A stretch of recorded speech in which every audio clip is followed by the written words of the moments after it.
ਕੜਾਈ ਦੱਸੋ ਕਿੰਨੇ ਖਵਾਣੀ ਹੈ? ਕੜਾਈ ਤੁਸੀਂ ਖਵਾਉਣੀ ਉਹ ਕਿਸ ਹਿਸਾਬ ਨਾਲ ਖਵਾਣੀ ਹੈ? 15000 ਮੈਨੂੰ ਦਿਓਗੇ 16000 ਦੀ ਕੜਾਈ ਖਾਓਗੇ। ਜਦ ਸਾਰੇ ਪੈਸੇ ਪਾ ਕੇ ਫਿਰ ਕੜਾਈ ਖਾਣੇ ਆ ਕਿੱਦਾਂ ਸਾਰੇ ਥੋੜੇ ਥੋੜੇ ਪੈਸੇ ਸਾਰੇ ਕੱਲ ਦੇ ਤੁਸੀਂ ਪਾਉਣ ਹੀ ਡਿਆ ਜੇ। ਥੋੜੇ ਥੋੜੇ ਸਾਰੇ ਪਾਣੇ ਤੇ ਫਿਰ ਕੜਾਈ ਖਾਣੇ ਆ।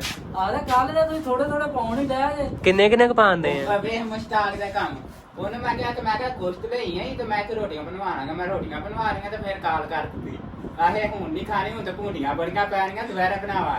ਮੈਨੂੰ ਵੀ ਉਹਨੇ ਹਾਈ ਫੋਨ ਕੀਤਾ। ਅੱਛਾ 11 ਵਜ ਗਏ ਤੇ ਆਇਆ ਹੀ ਨਹੀਂ। ਪਾ ਕੇ ਰੱਖੇ ਮੈਂ ਕਿਹਾ ਲੈ ਕੇ ਜਾਣਾ ਕੜਾਈ ਧੋ ਕੇ ਰੱਖੀ ਤੇ ਇਹਨੇ ਕਾਲ ਕਰ ਦਿੱਤੀ ਕਿ ਨਹੀਂ ਜੀ ਹੁਣ ਦੱਸੋ। ਦੱਸਣ ਤੇ ਦਿਆਂ ਤੁਹਾਨੂੰ ਵੀ 16000 ਦੀ ਤੁਹਾਡੀ ਕੜਾਈ ਹੈ। ਜੇ 15 ਦਈਏ ਤੇ ਫਿਰ 15 ਦੋ ਤੇ ਫਿਰ ਕੜਾਈ ਕੋਈ ਇਹ ਜਲੇਬੀਆਂ ਖਾ 500 ਦੀਆਂ। ਇਹ ਜਲੇਬੀਆਂ ਖਵਾ। ਮੇਰੀ ਗੱਲ ਸੁਣ ਸਾਰੀ ਲੈ ਨਾਲੇ ਸਾਡਾ ਪੱਖਾ ਵਕਵਾਇਆ। ਰੁਪਈਆ ਵੀ ਦਿਓ ਨਾ ਮੈਨੂੰ 20000 ਮੈਂ ਉਹ ਮੋਟਰ ਸੈੱਟ ਕਰਾਵਾਂ।